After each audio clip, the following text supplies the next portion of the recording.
நம் கண்களை மூடி நாம் ஜெபிப்போம். அன்பின் பிதாவே, நாங்கள் மீண்டுமாம் சமூகத்தை நோக்கி பார்க்கிறோம். கர்த்தாவே, இந்த காலை நேரத்தில் மீண்டுமா எங்களை ஒருமனப்படுத்தி உம்மை ஆராதிக்கும்படியாக, உம்மை தொழுது கொள்ளும்படியாக என் ஆண்டவர் எங்களுக்கு கொடுத்த பெரிதான தருணத்திற்காக முதலாவது நாங்கள் நன்றி செலுத்துகிறோம். தேவ பிரசன்னம் எங்கள் மத்தியிலே கடந்து வரும்படியாய், தேவ ஆவியானவர் இந்த நாளை எங்களுக்கு ஆசீர்வாதமான நாளாய் மாற்றி கொடுக்கும்படியாய் ஜெபிக்கிறோம். உம்முடைய ஆளுகைக்கு, உம்முடைய பராமரிப்புக்கு நாங்கள் ஒப்புக் கொடுக்கிறோம். இயேசுவின் நாமத்தில் பிதாவே, ஆமென். கிறிஸ்துவுக்குள் பிரியமானவர்களே, ஆண்டவராய் இயேசு கிறிஸ்துவின் நாமத்தில் எனது அன்பின் வாழ்த்துக்களை நான் தெரிவித்துக் கொள்கிறேன். மீண்டுமா இந்த காலை நேரத்தில் நம்மை ஒருமனப்படுத்தி தேவனை ஆராதிக்கும்படியாக தேவன் கொடுத்திருக்கிற ஒரு தருணத்திற்காய் என் தேவனுக்கு நான் நன்றி செலுத்த நான் கடமைப்பட்டவனாக இருக்கிறேன். இந்த காலை நேரத்தில் இப்படி குடும்பமாய் சபை மக்களாய் நாம் ஒன்று சேர்ந்து ஆராதிப்பது என்பது உண்மையாகவே ஒரு மகிழ்ச்சி நிறைந்த ஒரு வாழ்வு. வெவ்வேறு இடங்களிலே நாம் காணப்பட்டாலும் தேவனுடைய சமூகத்திலே இப்படி ஒன்றாக இணைந்து இருப்பது, தேவனை ஆராதிப்பது உண்மையாக ஒரு மகிழ்ச்சியான ஒரு தருணம், ஒரு ஆசீர்வாதமான தருணம் என்று சொல்லலாம். தேவன் அப்படி ஒரு தருணத்தை நமக்கு உண்டாக்கி கொடுத்திருக்கிறார். ஆகவே தேவனுக்கு நான் நன்றி செலுத்த நான் கடமைப்பட்டவனாக இருக்கிறேன். நாம் ஒன்று சேர்ந்து ஒரு சில வேத வசனங்களை நாம் தியானித்து பின்பு நமக்காகவும் நம்முடைய குடும்பங்களுக்காகவும் நம்முடைய திருச்சபைகளுக்காகவும் நாம் ஜெபிக்க நாம் இருக்கிறோம். ஆகவே நாம் அனைவரும் பரிசுத்த வேதாகமத்தை நாம் எடுத்துக்கொள்வோம். அப்போஸ்தலனாகிய பவுல் தீமோத்தேயுக்கு எழுதின நிருபத்தை எடுத்துக்கொள்ளலாம். அப்போஸ்தலனாகிய பவுல் தீமோத்தேயுக்கு எழுதின 2 தீமோத்தேயு 1வது அதிகாரம் அதில் 7வது வசனத்தை நாம் ஒன்று சேர்ந்து நாம் வாசித்து பார்ப்போம். தேவன் நமக்கு பயமுள்ள ஆவியை கொடாமல் பலமும் அன்பும் தெளிந்த புத்தியும் உள்ள ஆவியே கொடுத்திருக்கிறார். எனக்கு அருமையான தேவனுடைய பிள்ளைகளே, நம்முடைய ஆண்டவர் நம்மை வழிநடத்துகிற தேவன் நமக்கு பயத்தின் ஆவியை கொடுக்கவில்லை. முதலாவது அதை நாம் புரிந்து கொள்ள வேண்டும். அநேக காரியங்களை நினைத்து நாம் பயப்படுவது உண்டு. இந்த காரியங்கள் நான் இப்படியாய் செய்ய இருக்கிறேன், இதை வாங்க இருக்கிறேன், இந்த காரியத்தை நான் நினைத்து கொள்ள இருக்கிறேன், என்ன ஆகுமோ? இந்த பயத்தை முதலாவது நாம் எடுத்து விட வேண்டும். தேவன் நமக்கு பயத்தின் ஆவியை கொடுக்கவில்லை, தெளிந்த புத்தி உள்ள ஆவியை ஆண்டவர் கொடுத்திருக்கிறார். எனக்கு அருமையான தேவனுடைய பிள்ளைகளே, அப்படி நமக்குள்ள உங்களுக்குள்ள ஏதாவது ஒரு பயம் இருக்குமானால், கவலை இருக்குமானால், அச்சங்கள் இருக்குமானால், முதலாவது அந்த பயத்தை தூக்கி எறிந்து விடுங்க. நம்மை வழிநடத்துகிறது ஆண்டவர். அந்த ஆண்டவர், நம்மை வழிநடத்துகிற ஆண்டவர் ஜீவனுள்ள தேவனாய் இருக்கிறார். வானத்தின் பூமியை உண்டாக்கின தேவன், வானத்திலும் பூமியிலும் சகல அதிகாரம் படைத்தவர்.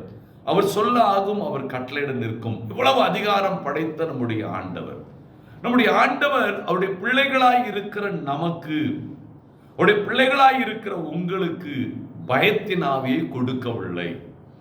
ஆகவே வாழ்வில் என்ன காரியங்கள் வேண்டுமானாலும் அனுமதிக்கப்படலாம், எந்த விதமான பாதையில் வேண்டுமானாலும் நம்முடைய வாழ்க்கையினுடைய பயணம் நகர்த்தப்படலாம். பயம் என்பதை முதலாவது தூக்கி எறிந்து விடுங்க.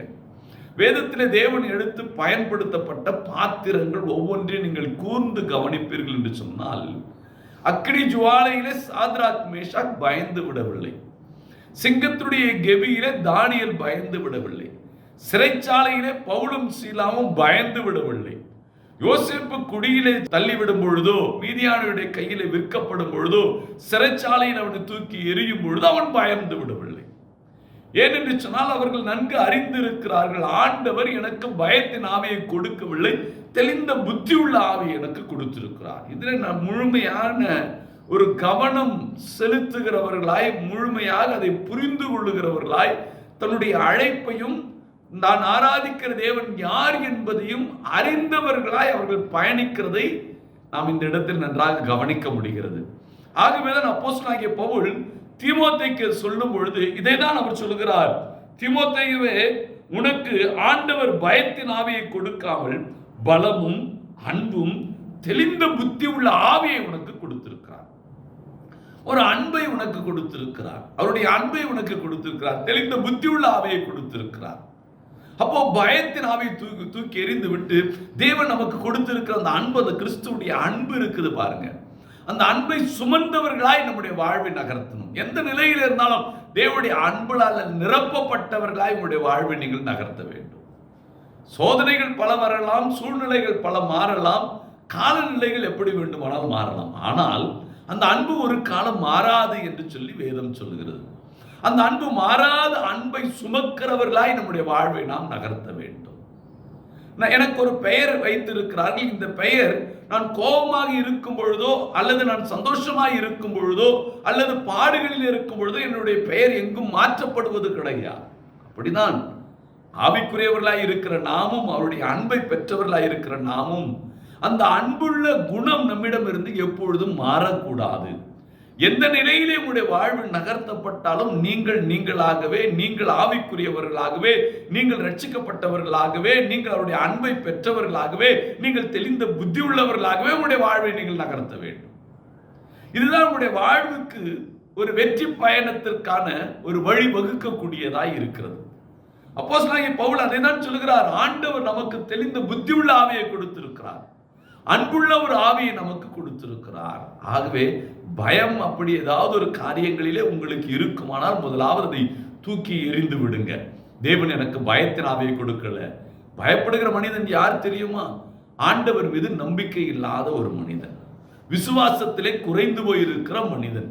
நான் ஆராதிக்கிற தேவன் இன்னார் என்பதை நான் அறிந்திருக்கிறபடினால் அவர் அந்நாள் வரைக்கும் என்னை நடத்துவார் என்று சொல்லி பவுல் சொல்லுகிறார். அப்படி நான் ஆராதிக்கிற தேவன் என்னை அவர் நடத்துவார், இந்த நம்பிக்கை நமக்கு வேண்டும். பயத்தின் ஆவி நமக்கு வந்துவிடக்கூடாது. எப்பொழுதுமே எந்த சூழ்நிலைகளிலுமே அந்த பயத்திற்கு மாத்திரம் இடம் கொடுத்து விடாதீர்கள். சந்தோஷத்தோடு உங்களுடைய வாழ்வை நகர்த்துங்க. அந்த பாதையில ஆண்டவர் என்ன கற்றுக் கொடுக்கிறார், என்ன எனக்கு புரிய வைக்கிறார், எதை நான் அறிந்து கொள்ள வேண்டும், எதை எனக்கு கற்றுக் கொடுத்து என்னை நடத்த தேவன் விரும்புகிறார் என்பதை மாத்திரம் நீங்கள் புரிந்து கொண்டு நடக்க வேண்டுமே தவிர வீணான பயங்கள் உங்களுக்கு காணப்பட வேண்டாம், பயத்திற்கு இடம் கொடுக்க வேண்டாம். ஆகவே விசுவாசத்தோடு நம்முடைய வாழ்வை நகர்த்துவோம். தேவன் இந்த நாளை நமக்கு ஒரு ஆசீர்வாதமான நாளாய் தேவன் நமக்கு மாற்றி கொடுப்பாராக. வாசிப்போம். ரோமாபுரிக்கு அப்போஸ்தலனாகிய பவுல் எழுதின நிருபத்தை எடுத்துக்கொள்ளலாம். ரோமர் 8வது அதிகாரம் அதிலே 15வது வசனத்தை வாசிக்கும் அவர் சொல்கிறார், அந்தபடி திரும்பவும் பயப்படுகிறதற்கு நீங்கள் அடிமதனத்தின் ஆவியை பெறாமல் அப்பா பிதாவே என்று கூப்பிடு பண்ணுகிற புத்திர சுவிகாரத்தின் ஆவியை தேவன் கொடுத்திருக்கிறார். நன்றாக கவனியுங்க. பவுல் இன்னுமாய் ரோமாபுரிக்கு எழுதும் பொழுது இன்னும் தெளிவாய் அவர் அழகாய் சொல்லுகிறார். இன்னும் நாம் புரிந்து கொள்ளுகிற வண்ணமாய் அவர் இந்த இடத்திலே அவர் சொல்லுகிற காரியங்களை நாம் கவனிக்க முடிகிறது. அவர் திரும்பவும் பயப்படுகிறதற்கு அடிமைதனத்தின் ஆவியை நமக்கு கொடுக்கவில்லை. அப்படி என்று சொன்னால் பயம் யாருக்கு வருகிறோம் என்று சொன்னால் அடிமதனத்தின் ஆவியை பெற்றவர்களுக்கு தான் அந்த பயம் வரும். இஸ்ரவேல் ஜனங்கள் எகிப்திலே அடிமையாய் இருக்கும் பொழுது பயந்தார்கள். எப்பொழுது தேவனை ஆராதிக்க வேண்டும் என்று சொல்லி எழுப்பினார்களோ அப்பொழுது பயம் அவர்களை விட்டு நீங்கியது. பார்வோனுடைய சேனையை பார்த்து அவர்கள் பயப்படவில்லை. அவர்களுக்கு ஆண்டவர் வைத்திருக்கிற அந்த கானானை மாத்திரம்தான் அவர்கள் தங்களுடைய நினைவிலே வைத்து தங்களுடைய வாழ்வை நகர்த்தினார்கள். இதை கேட்டுக்கொண்டிருக்கிற கருமையான தேவனுடைய பிள்ளைகளே, உங்களுக்கு ஒரு தரிசனத்தை ஆண்டவர் வைத்திருக்கிறார். அந்த தரிசனத்தை நினைத்துதான் உங்களுடைய வாழ்வை இருக்க வேண்டுமே தவிர அடிமதனத்தினுடைய ஆவியை ஆண்டவர் உங்களுக்கு கொடுக்கவில்லை. ஆக பயத்தின் ஆவி நமக்கு வேண்டாம். அப்போ பயத்தை நாம் என்ன செய்யணும்? தூக்கி எறிந்து விட வேண்டும். தூக்கி எறிந்து விட்டு அப்பா பிதாவின் அழைக்கக்கூடிய புத்திர சுகரத்தின் ஆவி எனக்கு கொடுத்திருக்கிறார். நான் அவருடைய பிள்ளை, நான் சுதந்திரவாளி. தேவன் எனக்குன்னு வைத்திருக்கிற அந்த நன்மையை பெரும்படி நான் அழைக்கப்பட்டிருக்கிறேன். அதை பெற்றுக்கொள்ளபடி நான் ஓடுகிறேன். தெளிந்த புத்தி உள்ள ஆவியையும் எனக்கு அன்பு நிறைந்த அந்த ஆவி எனக்கு கொடுத்திருக்கிறார். இதை நான் பெற்றவனான் அவருடைய பிள்ளையா என்னுடைய பயணத்தை தொடருகிறேன் என்று சொல்லி ஓட வேண்டுமே தவிர இந்த அடிமதனத்தின் ஆவியை இந்த பயத்தின் ஆவிக்கு இடம் கொடுத்துறாதீங்க. நாம அடிமதனத்தின் ஆவியை பெறவில்லை. அவர் கல்வாரியிலே ரத்தம் சிந்தியபடியினால், எனக்காக அவர் ஜீவனை கொடுத்தபடினால், அவர் எனக்காக காயங்களை ஏற்றுக்கொண்டபடியினால் அடிமதனத்தின் ஆவி என்னை விட்டு விலகி இருக்கிறது. நான் அப்பா பிதாவின் அழைக்கக்கூடிய அந்த புத்திர சுகாரத்தின் ஆவியை நான் பெற்றிருக்கிறேன். இதை கேட்டுக்கொண்டிருக்கிற கருமையான தேவனுடைய பிள்ளைகளே, இப்பொழுது நம்முடைய வாழ்வை விட்டு பாதி பயங்கள், முக்காவாசி பயம் நம்ம விட்டு நீங்கிட்ட மாதிரி இருக்குது. விசுவாசத்தினுடைய வாழ்வை நகர்த்துங்க. எல்லா பயமும் உங்களை விட்டு விலகி விடும். எந்த விதமான பயமா இருந்தாலும் சரி, யாரை குறித்து, எந்த சூழ்நிலைகளை குறித்து, பொருளாதாரத்தை குறித்து, சரீர பலவீனங்களை குறித்து, காலநிலைகளை குறித்து எதை குறித்து உங்களுக்கு பயம் என்றால் தூக்கி எறிந்து விடுங்க. நான் அவருடைய பிள்ளை, நான் அப்பா பிதாவின் அழைக்கக்கூடிய அந்த புத்திர சுகாரத்தின் ஆவியை நான் பெற்றிருக்கிறேன். எனக்கு ஆண்டவர் பயத்தின் ஆவியை கொடுக்கவில்லை, எனக்கு ஆண்டவர் அடிமதனத்தின் ஆவியை கொடுக்கவில்லை. இதை கேட்டுக்கொண்டிருக்கிற கருமையான தேவனுடைய பிள்ளைகளே, ஆகவே பயத்தின் ஆவியெல்லாம் தூக்கி எறிந்து விட்டு அப்பா பிதாவின் அழைக்கக்கூடிய புத்திர சுகாரத்தின் ஆவியை பெற்றவர்களாய், அவருடைய பிள்ளைகளாய் உங்கள் வாழ்வை நகர்த்துங்க, உங்கள் வாழ்க்கை பயணத்தை நகர்த்துங்க. தேவன் உங்களுக்குன்னு வைத்திருக்க அந்த கானானை சுதந்திரித்துக் கொள்ளும்படி ஓடுங்க. அடிமதனத்திலிருந்து நாம் மீட்கப்பட்டு இருக்கிறோம். இன்னும் அடிமதனத்தில் இல்லை, பயந்து இருக்கிறதுக்கு. எனக்குன்னு வைத்திருக்க அந்த கானானை சுதந்திரித்துக் கொள்ளும்படியான பயணமாக தான் என்னுடைய வாழ்வு இருக்க வேண்டும். அடிமதனத்தை போல பயந்து பயந்து இது என்ன செய்ய போகிறோம், அதை என்ன செய்ய போகிறோம், இது என்ன ஆக போகுது, எதை குறித்தும் கவலைப்படாதீங்க, எதை குறித்தும் கவலைப்படாதீங்க. அதுதான் பக்தன் அழகாய் பெர்கமன்ஸ் பாடியிருக்கிறார். எதை குறித்தும் பயம் இல்லையே, என்னேசர் நடத்துகிறீர். அவர் நடத்துவாருங்க உங்களை. அவருடைய பிள்ளையாய் இருக்கிறவங்களை விட்டுடுவாரா? உங்களுக்கு தெளிந்த புத்தி உள்ள ஆவியை கொடுத்திருக்கிறார், அன்பு நிறைந்த ஆவியை கொடுத்திருக்கிறார். அதை பெற்றவர்களாய் நீங்கள் உங்களுடைய வாழ்வை நகர்த்துங்க. தேவன் இந்த நாளை உங்களுக்கு ஒரு ஆசீர்வாதமான நாளாய் மாற்றி கொடுப்பார் என்பதிலே எந்த விதமான மாற்று கருத்தும் இல்லை. ஆகவே பயம் அப்படி ஏதாவது இருக்குமான்னு தூக்கி எறிஞ்சிருங்க. என் ஆண்டவர் என் பட்சம் உண்டு, என் ஆண்டவர் எனக்கு அந்த அடிமைதனத்தை உடைத்திருக்கிறார், புத்திர சுகாரத்தின் ஆவி எனக்கு கொடுத்திருக்கிறார். ஆகவே நான் அடிமைதனத்திலிருந்து வந்து விட்டேன். நான் இப்பொழுது என்னுடைய பயணம் தேவன் எனக்கு வைத்திருக்கிற அந்த கானானை நோக்கி. அப்படி என்று சொல்லி உங்களுடைய வாழ்வை நகர்த்துங்க. கர்த்தர் உங்களை ஆசீர்வதிப்பாராக. வாசிப்போம். எபிரேயருக்கு எழுதும்போது அவர் அழகாய் சொல்கிறார், வாசிக்கலாம்.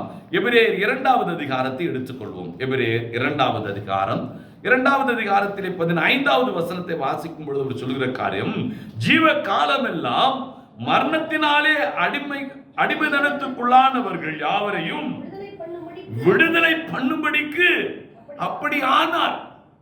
மரணத்துடைய கட்டுகளிலே அடிமைப்பட்டவர்களுக்கு விடுதலை பண்ணும்படிதான் அவர் ஜீவனை கொடுத்திருக்கிறார். மரண கட்டுகளிலே அகப்பட்டு இருக்கிறீர்களா? ஏதாவது ஒரு காரியம் முடிந்து விட்டது, இனிமேல் எங்க வாழ்வு இருக்கிறது, அவ்வளவுதான். இனிமேல் வேலை கிடைக்க போறதில்லை, இனிமேல் திருமணம் ஆக போறதில்லை, அவ்வளவுதான். மரண கட்டுகள், ஒரு பயம் நமக்குள்ள இல்லை, அவ்வளவுதான். என் பிள்ளைகளுடைய வாழ்க்கை, என் கணவன் வாழ்க்கை, மனைவி வாழ்க்கை, என் பெற்றோருடைய வாழ்க்கை, அவ்வளவுதான். அப்படி என்று சொல்லி நினைத்துக் கொண்டிருப்பீர்களானால் வேதம் அழகாய் சொல்லுகிறது. எபிரேயருக்கு எழுதும்போது சொல்கிறார், ஜீவ காலமெல்லாம் மரண பயத்தினாலே அடிமைதனத்திற்குள்ளானவர்கள் யாவரையும் விடுதலை பண்ணும்படி அப்படி ஆனார். மரண கட்டுகளினால் அகப்பட்டு முடிந்து விட்டது. மரணம் சந்தோஷத்தை சந்தித்து விட்டது, ஆசீர்வாதங்களை மரணம் சந்தித்து விட்டது. என் வழிகளெல்லாம் மரண கட்டுகளாய் இருக்கிறது. அப்படி என்று சொல்லி உங்களுடைய வாழ்வு இருந்திருக்கலாம். ஆனால் இன்றைய நாளுடைய செய்தியின் பிரகாரமாய் இதற்காக தான் இந்த மரண கட்டுகளில் இருந்து விடுதலையாக்கும்படிதான் அவர் கல்வாரியிலே ரத்தம் சிந்தினார். இந்த புரிதல் நமக்கு வேண்டும். அதற்காக தான் அவர் காயப்பட்டார், அதற்காக தான் ரத்தம் சிந்தினார். மரண கட்டில் எனக்கு விடுதலை கொடுத்துட்டார். மோசேவின் மூலமா இஸ்ரவேல் ஜனங்களோடு தேவன் சொல்லும் பொழுது இந்த மரண கட்டுகளிலிருந்து தேவன் விடுதலை கொடுத்து விட்டார், புறப்படுங்கள் என்ற உடனே இஸ்ரவேல் ஜனங்கள் எல்லாம் ஒருமனப்பட்டார்கள். ஒருமனப்பட்டு அந்த எகிப்திலிருந்து புறப்படுவதற்காக ஆயத்தமானார்கள். அடிமைதனத்திலிருந்து எனக்கு விடுதலை கிடைத்து விட்டது என்று சொல்லி மோசேயின் மூலமாய் தேவன் சொல்லுகிறார் என்கிற நம்பிக்கையோடு புறப்பட்ட ஜனங்கள் கானானை போய் சென்று அடைந்தார்கள். அந்த அடிமைதனத்திலிருந்து வெளியே வர முடிந்தது. உடைய வாழ்க்கையிலும் அப்படி ஒரு மரண கட்டுகள் இருக்குமானால் இன்று ஒரு முடிவுக்கு வாங்க. என் ஆண்டவர் ரத்தம் சிந்தியது இந்த மரண கட்டுகளிலிருந்து எனக்கு விடுதலை ஆக்கும்படி. என் ஆண்டவர் ஜீவனை கொடுத்திருக்கிறார், என் ஆண்டவர் காயங்களை ஏற்றுக்கொண்டார், என் ஆண்டவர் எனக்காக அவதரித்தார், சிலுவையை சுமந்தார். இதை புரிந்து கொண்டாலே நீங்கள் இந்த மரண கட்டுகளிலிருந்து வெளியே வந்துடுவீங்க. எனக்கு அருமையான தேவனுடைய பிள்ளைகளே, வேதம் அழகாய் சொல்லுகிறது, நமக்கு பயத்தின் ஆவியை கொடாமல் தெளிந்த புத்தி உள்ள ஆவியை கொடுத்திருக்கிறார். எனக்கு அருமையான தேவனுடைய பிள்ளைகள், அந்த பயத்தெல்லாம் தூக்கி எறியுங்க. அந்த மரண கட்டிலிருந்து தேவன் விடுதலை கொடுத்துட்டார். இனி அந்த ஆசீர்வாதத்தை சுதந்திரித்துக் கொள்ளும்படி நான் பயணிக்க வேண்டும் என்று சொல்லி விசுவாசத்தோடு உங்களுடைய வாழ்வை நகர்த்துங்க. நம்பிக்கையோடு உங்களுடைய வாழ்க்கையுடைய பயணத்தை நகர்த்துங்க. வழிகள் எல்லாம் திறக்கப்பட்டு இருக்கிறது. ஆண்டவர் தடைகள் எல்லாம் உடைத்து இருக்கிறார். நாம் சுதந்திரித்துக் கொள்ளும்படி நம்முடைய வாழ்வை நகர்த்துவோம். தேவன் இந்த நாளை நமக்கு ஒரு ஆசீர்வாதமான நாளை தேவன் நமக்கு மாற்றி கொடுப்பார். எனக்கு அருமையான தேவனுடைய பிள்ளைகளை, இதை கேட்டுக்கொண்டிருக்கிற நீங்கள் யாராக இருந்தாலும் சரி, எப்படிப்பட்ட மரண கட்டுகளிலே அகப்பட்டு இருந்தாலும் சரி, ஆண்டவர் இந்த நாளிலே உனக்காக ஜீவனை கொடுத்தது. நீ அகப்பட்டு இருக்கிற, நீ பயந்து இருக்கிற இந்த பயத்தின் ஆவியை நீக்கி இந்த மரண கட்டுகளிலிருந்து விடுதலையாக்கும்படிதான் அவர் ஜீவனை கொடுத்தார். இதை புரிந்து கொண்டு உன்னுடைய வாழ்வை நகர்த்துக்கு கர்த்தர் உன்னை ஆசீர்வதிக்க விரும்புகிறார். கர்த்தர் இந்த நாளை உங்களுக்கு ஆசீர்வாதமான நாளாய் தேவன் மாற்றிக் கொடுக்க விரும்புகிறார். அந்த ஆசீர்வாதத்தை பெறும்படி நம்முடைய வாழ்வை நகர்த்துவோம். கர்த்தர் நம்மையும் நம்முடைய குடும்பங்களையும் ஆசீர்வதிப்பாராக. எடுத்துக்கொள்ளும் ஏசாயா தீர்க்கதரிசன புத்தகம் 42வது அதிகாரத்தை எடுத்துக்கொள்ளலாம். ஏசாயா தீர்க்கதரிசன புத்தகம் 42வது அதிகாரம், அதில் 7வது வசனத்தை நாம் வாசிக்கும் பொழுது சொல்கிறார், கர்த்தராகிய நான் நீதியின்படி உம்மை அழைத்து உம்முடைய கையை பிடித்து உம்மை தற்காத்து உம்மை ஜனத்துக்கு உடன்படிக்கையாகவும் ஜாதிகளுக்கு ஒளியாகவும் வைக்கிறேன் என்று சொல்கிறார். உன்னை அழைத்து உனக்கு உன்னோட உடன்படிக்கை செய்து ஜாதிகளுக்கு ஒளியாக வைக்கிறார். அழைப்பு எப்படி இருக்கிறது? நம்முடைய அழைப்பு அழிந்து போகிற அழைப்பு அல்ல, அடிமதனத்தில் இருக்கிற அழைப்பு அல்ல, மரண கட்டுகளிலே விழுந்து போகிற அழைப்பு இல்லை. நம்ம அடிக்கடி நம்முடைய வாழ்க்கையில தோல்விகளும் இதேதான், மரண கட்டுகளும் கஷ்டங்களை குறித்தே ரொம்ப யோசிக்கிறோம். அதை பற்றியே ரொம்ப நம்ம நினைக்கிறது உண்டு. முதலாவது, உங்களோடு தேவன் செய்திருக்கிற உடன்படிக்கை என்பது இந்த உலகத்திற்கு நீங்கள் ஒளியாய் மாற வேண்டும். அப்படிதான் அழைத்திருக்கிறார். அப்படிதானே நாம சத்தியத்தை கேட்டிருக்கிறோம். அப்போ இந்த உலகத்துக்கு ஒளியாய் இருக்கிற என்னுடைய அழைப்புல எப்படி அந்த மரண கட்டு வரும்? எப்படி அடிமதனத்தின் ஆவி வரும்? எப்படி பயத்தின் ஆவி வரும்? வரக்கூடாது. விசுவாசிப்பீர்களானால் அது வரக்கூடாது. நம்பிக்கையோடு உங்களுடைய வாழ்வை நீங்கள் நகர்த்தணும். என் ஆண்டவர் இந்த மரண கட்டிலிருந்து எனக்கு விடுதலை ஆக்கும்படி அவர் ஜீவனை கொடுத்திருக்கிறார். நம்பிக்கையோடு சுதந்திரித்துக் கொள்ளும்படி பயணம் செய்யுங்க. முறுமுறுக்காமல் பயணம் செய்யுங்க.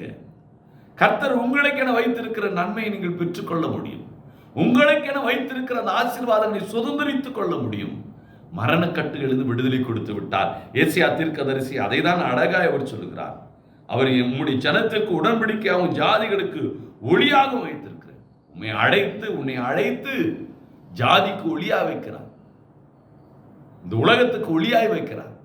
உன்னை அழைத்திருக்கிற அழைப்பு என்பது அதுதான். ஆகவே அடிமதனத்தை குறித்தே பேசிக் கொண்டிருக்காதீங்க. கஷ்டங்களை குறித்து ஐயோ இது என்ன நடக்க போது, அது என்ன, அதெல்லாம் முடிந்து விட்டது.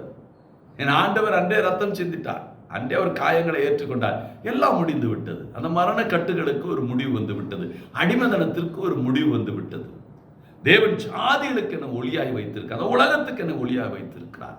இந்த உலகத்துக்கு நான் தான் சாட்சி, என் குடும்பத்துக்கு நான் தான் சாட்சி, என் சபைக்கு நான் தான் சாட்சி, நான் வாழ போகிற முன்மாதிரியா.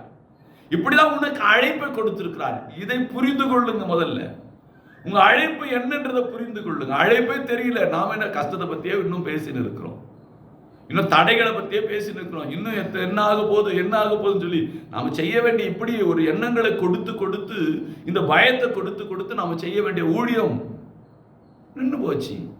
ஜெபிக்கிறது நின்று போச்சு, வேத வாசிக்கிறது நின்று போச்சு, சுதந்திரித்துக் கொள்கிற பயணத்துல சோர்வு வந்துடுச்சு. இஸ்ரவேல் ஜனங்களுடைய வாழ்க்கையில கானானை சுதந்திரித்துக் கொள்ள முடிஞ்சதா? இந்த சோறு வந்ததுனால முடியல. பயம் வந்தது, இன்னும் எவ்வளவு நாள் அப்படி என்று சொல்லி முறுமுறுத்தார்கள். சுதந்திரித்துக் கொள்ள முடியல. முறுமுறுப்புக்கு இடம் கொடுக்காதீங்க. அவிசுவாசமான வார்த்தைகளை உச்சரிக்காதீங்க. என் ஆண்டவர் சுதந்திரித்துக் கொள்ளும்படி என்னை அழைத்திருக்கிறார். ஜாதிகளுக்கு ஒளியாய் வைக்கும்படிதான் என்னை அழைத்திருக்கிறார். என்னை அழைத்த அழைப்பு அடிமதனத்தில் இருப்பதற்காக அல்ல, சுதந்திரிப்பதற்காக. மரண கட்டுகளை விடுதலையாக்கும்படி தேவனை தெரிந்து கொண்டிருக்கிறார். சந்தோஷமா போங்க. இந்த நாள் உங்களுக்கு ஆசீர்வாதமான நாளாய் தேவன் மாற்றி கொடுப்பார். கண்களை மூடி ஜெபிக்கலாமா? சந்தோஷத்தோடு என்னை மரணக்கட்டிலிருந்து விடுதலை கொடுத்த ஆண்டவருக்கு நன்றி சொல்லி, பயத்தின் ஆவியை நீக்கி எனக்கு தெளிந்த புத்தி உள்ளும் அன்பும் உள்ள ஆவியை எனக்கு கொடுத்திருக்கிறார் என்கிற நம்பிக்கையோடு இந்த நாளுக்குள்ள வாழ்வுக்குள்ள நம்முடைய வாழ்வை நகர்த்துவோம். நிச்சயமாய் தேவன் இந்த நாளில் ஒரு பெரிய ஒரு ஆசீர்வாதத்தை வைத்திருக்கிறார். பயத்தெல்லாம் தூக்கி எறியுங்க. வீணான சிந்தனைகளை இடம் கொடுக்காதீங்க, வீணான எண்ணங்களுக்கு இடம் கொடுக்காதீங்க. அழைத்தவர் ஜாதிகளுக்கு உன்னை ஒளியாக தான் அழைத்திருக்கிறார். உன் அழைப்பு என்பது தான். உன் அழைப்பு என்பது ஒரு சாட்சி. உன் அழைப்பு என்பது இந்த உலகத்திற்கு ஒளி. உன் அழைப்பு என்பது ஒரு முன்மாதிரி. இதை அறிந்து கொண்டு உலக மனிதர்களைப் போல நாம் சோர்ந்து போய் அமர்ந்திருப்பதனால் ஒரு பயனும் இல்லை. பயந்து பயந்து இருப்பதனால் ஒரு பயனும் இல்லை. பயத்தின் ஆவி ஆண்டவர் கொடுக்கல, தெரிந்த புத்தி உள்ள ஆவி, அன்பு நிறைந்த ஒரு ஆவியை உங்களுக்கு கொடுத்திருக்கிறார். அதை அறிந்தவர்களாய் அடிமைத்தனத்திலிருந்து என்னை விடுதலையாக்கும்படி என்று சொல்லி இஸ்ரவேல் ஜனங்கள் எகிப்திலிருந்து புறப்பட்டதை போல அந்த தடைகளிலிருந்து புறப்படுங்க. அந்த வீணான சிந்தனையிலிருந்து வெளியே வாங்க புறப்படுங்க. கர்த்தர் கானானை உங்களுக்காக வைத்திருக்கிறார். அதை பெற்றுக்கொள்ளும்படி நம்முடைய வாழ்வை நகர்த்துவோம். அன்பின் பிதாவே, நாங்கள் மீண்டும் நம்முடைய சமூகத்தை நோக்கி பார்க்கிறோம். இந்த காலை நேரத்தில் எங்களை குடும்பமாய் ஒன்று சேர்த்து தேவாதி தேவனே, எங்களோடு நம்முடைய வார்த்தைகளினால் இடைப்பட்ட நம்முடைய கிருபைக்காய் முதலாவது நாங்கள் உமக்கு நன்றி செலுத்துகிறோம். அப்பா, அடிமதன வாழ்வு, பாடுகள் நிறைந்த ஒரு வாழ்வு, பயம் நிறைந்த ஒரு வாழ்வு என்று சொல்லி எங்களுடைய வாழ்வு அகப்பட்டிருந்த எங்களுடைய வாழ்வில் நான் எங்களுடைய அழைப்பு என்பது அதல்ல, ஜாதிகளுக்கு ஒளியாய் இருக்கும்படி எங்களை அழைத்திருக்கிறீர் என்பதை எங்களுக்கு புரிய வைத்து பயத்தின் ஆவியை தூக்கி எறிந்து விடுங்கள், அன்பும் தெளிந்த புத்தி உள்ள ஆவியை உனக்கு வைத்திருக்கிறேன் என்று சொல்லி எனக்கு சரியான புத்தியை, எங்களுக்கு சரியான உடைய அன்பினாலே இடைக்கட்டினீர். உடைய அன்புக்காய் நாங்கள் நன்றி செலுத்துகிறோம். அப்பா, எங்களுக்கென வைத்திருக்கிற அந்த ஆசீர்வாதத்தை சுதந்திரித்துக் கொள்ளும்படி நாங்கள் பயணிக்க வேண்டியது அவசியமாய் இருக்கிறது. இந்த பயத்தை எல்லாம் நாங்கள் எங்களை விட்டு தூக்கி எறிகிறோம். மரண கட்டுகளை எங்கள் விடுதலையாக்கும்படி நீ கல்வாரியிலே ரத்தம் சிந்தினீர். அப்பா, அறிந்து கொண்டோம். அவிசுவாசத்தை எல்லாம் களை தெரிந்து விசுவாசத்தோடு நாங்கள் எங்கள் பயணத்தை நாங்கள் நகர்த்துகிறோம். அப்பா, மரண கட்டிலிருந்தே ஆண்டவர் விடுதலை கொடுத்து விட்டார். மரணமே உன் கூறு எங்கே, பாதாளமே உன் ஜெயம் எங்கே என்று சொல்லி மரணத்துக்கு மரணத்தை கொடுத்து விட்டார். என் வாழ்க்கையிலே ஆண்டவர் வைத்திருப்பது ஜாதிகளுக்கு என ஒளியாய் வைத்திருக்கிறார். அறிந்து கொண்டோம். நாங்கள் எங்களுடைய விசுவாச வாழ்வை நாங்கள் நகர்த்துகிறோம். உடைய பிரசனத்தினாலே இந்த ஆசீர்வாதத்தை நாங்கள் சுதந்திரித்துக் கொள்ள என் ஆண்டவர் எங்களுக்கு கிருபை செய்வீராக. இந்த நாளில் எங்களுடைய குடும்ப அங்கத்தினருக்காய் நாங்கள் ஜெபிக்கிறோம். எங்கள் குடும்பத்துக்கு பெற்றோர்கள், பெரியோர்கள், வயதானவர்கள் அன்பின் கரத்தில் கொடுக்கிறேன். அந்த பயத்தின் ஆவியை நீக்குங்க. அந்த மரண கட்டுகளை அவர்களுக்கு விடுதலை கொடுங்க. சமாதானத்தை கொடுங்க. தெளிந்த புத்தி உள்ள ஆவியை கொடுங்க. அந்த பயத்தின் ஆவியை அவர்களை விட்டு நீக்கி நடத்துவீராக. கணவனும் மனைவியா வாழ்ந்து கொண்டிருக்கிறவர்களுக்காக துதிக்கிறோம். ஒரு மனதை கொடுங்க, சமாதானத்தை கொடுங்க. ஒருவரை ஒருவர் புரிந்து கொள்ளட்டும். அழைப்பு நோக்கத்தை அறிந்து கொண்டு சந்தோஷத்தோடு தங்களுடைய வாழ்வை நகர்த்த கிருபை செய்யும். வீணான சிந்தனைகளுக்கு, வீணான எண்ணங்களுக்கு இடம் கொடாமல் தங்கள் அழைப்பை ஒவ்வொரு நிறைவேற்றுவார்களாக. பிள்ளைகளுக்காய் ஜெபிக்கிறோம். தேவ பிரசன்னம் ஒவ்வொரு வாலிப பிள்ளைகளையும் ஆளுகை செய்யட்டும். மரண கட்டுகள் அகப்பட்டு விட்டேன், வாழ்வு முடிந்து விட்டது என்று சொல்லி நினைக்கிற ஒவ்வொரு வாலிபர்களுக்கும் அந்த மரண கட்டுகளை விடுதலையாக்கும்படி என் ஆண்டவர் ஜீவனை கொடுத்தார் என்கிற புரிதலோடு தங்களுடைய வாழ்வை அவர்கள் சுதந்திரித்துக் கொள்ளும்படியாக மீண்டுமாய் தன் பயணத்தை அவர்கள் தொடர கிருபை செய்வீராக. சமாதானத்தின் தேவன் அவர்கள் ஒவ்வொருடைய உள்ளங்களையும் ஆளுகை செய்யும்படியாக ஜெபிக்கிறோம். பயத்தின் ஆவியை நீக்குங்கப்பா. படித்துக் கொண்டிருக்கிற பிள்ளைகளுக்கு படிப்பின் பயத்தை நீக்குங்கப்பா. என் ஆண்டவர் எனக்கு ஞானத்தை கொடுப்பார். ஞானத்தில் குறைவுள்ளவர்களாக இருக்கும் பொழுது ஞானத்தினால் இடை கட்டுகிற ஆண்டவர். ஸ்தேவானை ஞானத்தினால் இடை கட்டியவர், சாலமோனுக்கு ஞானத்தை கொடுத்தவர், எங்களுக்கும் ஞானத்தை கொடுப்பார் என்கிற நம்பிக்கையோடு, பயத்தை நீக்கி சந்தோஷத்தோடு, நிச்சயத்தோடு நன்றாக படித்து நல்ல நிலையிலே அவருடைய வாழ்வு உயர்த்தப்பட கிருபை செய்வீராக. குழந்தைகளை வளர்க்கக்கூடிய ஞானத்தை பெற்றோர்களுக்கு கொடுங்க. அந்த குழந்தைகளுக்கு தெய்வ பயத்தோடு வளர்க்க கிருபை செய்யுங்க. உலக பயம் எங்களை ஒன்றும் செய்து விடாது. உலக பயம் எங்களுக்கு வேண்டாம் என்று சொல்லி தெய்வ பயத்தோடு அந்த பிள்ளைகளை வளர்க்கிற ஞானத்தை ஒவ்வொரு பெற்றோருக்கும் என் ஆண்டவர் கொடுப்பீராக. ஒவ்வொரு குடும்பமும் நீர் வைத்திருக்கிற அந்த ஆசீர்வாதத்தை பெற்றுக்கொள்ளும்படி ஜாதிகளுக்கு ஒளியாய் இருக்கிற ஒரு வாழ்வாக தொடரும்படி கிருபை செய்வீராக. இந்த நாளிலே உண்ண உணவில்லாமல், உடுத்த உடை இல்லாமல், தங்க இடம் இல்லாமல் அவதிப்படுகிறவர்கள், கர்ப்பஸ்திரிகள், மருத்துவமனையிலே காணப்படுகிறவர்கள், மருத்துவரால் கைவிடப்பட்டவர்கள், பொருளாதார நசுக்கப்பட்டவர்கள், கடத்தொழிலில் பாதிக்கப்பட்டவர்கள், மனிதர்கள் சூழ்ச்சி, பிசாசுடைய தந்திரங்கள் அகப்பட்டவர்கள் என்று சொல்லி காணப்படுகிற ஒவ்வொருவரும் இந்த அன்பின் கரத்தில் கொடுக்கிறேன். என் ஆண்டவருடைய கரம் இந்த பயத்தின் ஆவியை எங்களுக்கு கொடுக்கவில்லை, எங்களுக்கு தெளிந்த புத்தியுள்ள ஆவியை கொடுத்திருக்கிறார் என்கிற சத்தியத்தின்படி தங்கள் வாழ்வை, விசுவாச வாழ்வை நகர்த்தவும், நன்மையும் கிருபையும் சூழ்ந்த வாழ்வை பெற்றுக்கொள்ளவும் கர்த்தர் அவர்களுக்கு கிருபை செய்வீராக. தேவனுடைய ஆசீர்வாதம் அவருடைய வாழ்வை ஆளுகை செய்யட்டும். இந்த நாளில் பிறந்த நாளையும் திருமண நாளும் கொண்டாடுறவர்களுக்கு வந்து நிற்கிறோம். ஒரு ஆண்டை குட்டி கொடுத்த கிருபைக்காய் நன்றி. இந்த ஆண்டை ஆசீர்வதித்து கொடுங்க. நன்மையினாலும் கிருபையினாலும் முடிசூட்டுங்கப்பா. கேட்ட வார்த்தைகளின் பிரகாரமாய் பயத்தின் ஆவி நீங்க விட்டது, தெளிந்த புத்தியுள்ள ஆவி எங்களுக்கு கொடுத்திருக்கிறார் என்ற நம்பிக்கையோடு, மரணக்கட்டு அகப்பட்டிருந்த என்னுடைய வாழ்வுக்கு விடுதலை கொடுத்திருக்கிறார் நிச்சயத்தோடு தங்களுடைய வாழ்வை நகர்த்த கர்த்தர் கிருபை செய்ய முடியாது ஜெபிக்கிறோம். அழைப்பு பெற்றவர்கள், அபிஷேகப்பட்ட வரங்கள் அலங்கரிக்கப்பட்டவர்கள் வீணான பயத்துக்கு இடம் கொடாமல் ஜாதிகளுக்கு ஒளியாய் என்னை வைத்திருக்கிறார் என்கிற நம்பிக்கையோடு விசுவாசத்தோடு மரண கட்டு என்னை ஒன்றும் சேதப்படுத்தாது, அவைகளை விடுதலையாக்கும்படி என் ஆண்டவர் ஜீவனை கொடுத்திருக்கிறார் என்கிற சத்தியத்தை உணர்ந்தவர்களாய் தங்களுடைய அழைப்பை நிறைவேற்ற என் ஆண்டவர் கிருபை செய்கிறார்கள். தேவனுடைய ஆசீர்வாதம் ஒவ்வொருவரும் ஆளுகை செய்யட்டும் அப்பா. இந்த நாள் நம்முடைய வருகை இருக்குமானால் நம்முடைய கரத்தை பற்றிக்கொள்ள செய்யுங்க. நம்முடைய வருகை தாமதிக்குமானால் கேட்ட வார்த்தைகளின் பிரகாரமாய் பயத்தின் ஆவியெல்லாம் தூக்கி நாங்கள் எறிந்து விட்டு தெளிந்த புத்தியுள்ள ஆவியை பெற்றவர்களாய், அன்பு நிறைந்த ஆவியை பெற்றவர்களாய் எங்கள் வாழ்வின் நகரத்தை ஆண்டவர் கிருபை செய்வீராக.